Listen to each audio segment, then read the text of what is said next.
Coming up on Cronkite Sports Now, a look ahead into the duel of the duo-threat quarterbacks in the Cardinals game. We catch up with the former Sun Devil softball player, and what you should know about the latest Arizona fighter trying to make his name in the California pros. Hi everybody, and welcome back to another Friday episode of Cronkite Sports Now. I'm Hadley Heck.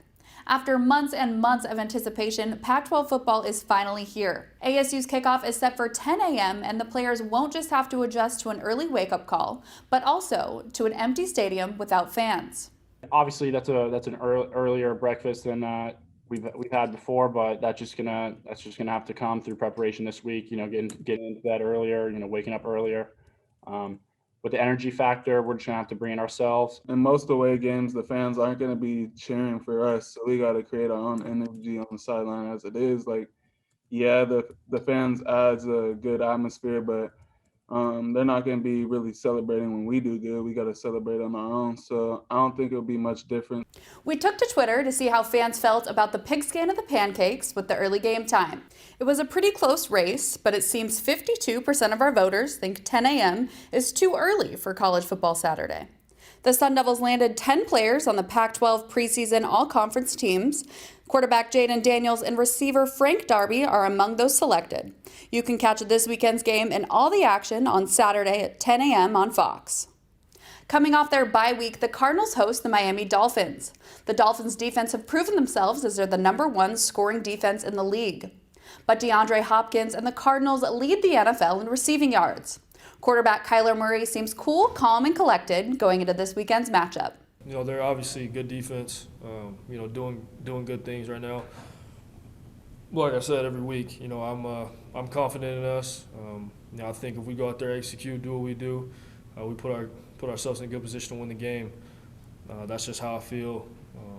Like I said, this is the NFL. It's never going to be easy. So, you take care of the ball and you execute, you got a good chance.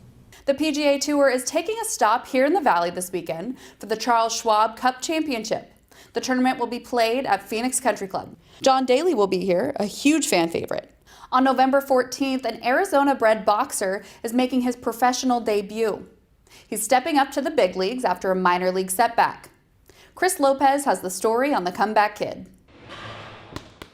22-year-old Steven SHAREEF is traveling to Mexico 2 weeks before Thanksgiving looking to feast on a victory. He's been getting ready for this fight for almost 3 months now. Grueling mornings and nights, man, and but I feel like I've settled into it now.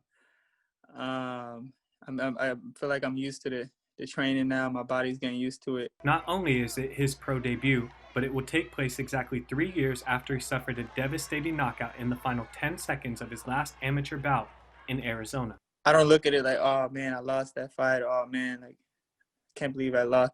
Like I'm glad that happened, and because, like I said, that didn't happen, I don't know if I would have been as motivated as I am now. A short-term memory is pivotal in the sport that is as dangerous as boxing.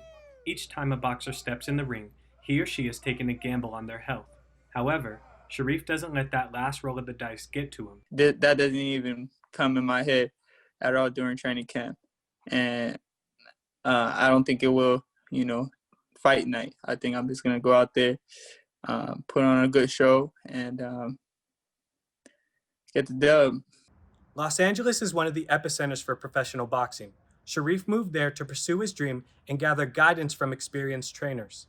Those same trainers feel that SHAREEF is ready to make the professional leap. The only person that could take this moment from him is himself. You know what I'm saying? Like, it don't even matter who he's fighting. Like, literally, this is his fight. This is his moment. And it's just up to him to take it, and I think he's ready to take it. SHAREEF will travel just south of the U.S. border to Rosarito, Mexico on November 11th to fight. There's a bit of a guessing game going on as SHAREEF's opponent is still to be decided. Chris Lopez, Cronkite Sports. NASCAR's championship race comes to Phoenix this weekend. It's the grand finale of the NASCAR Cup Series. Tucson's Alex Bowman is among the drivers at Phoenix Raceway, but he is not among the top 4. Chase Elliott, Denny Hamlin, Brad Keselowski, and Joey Logano make up this weekend's Final 4, and they've said this race is as evenly matched as possible, and the competition couldn't be any higher. I think the experience is there, the speed is there. I think the mentality of the way we race is there.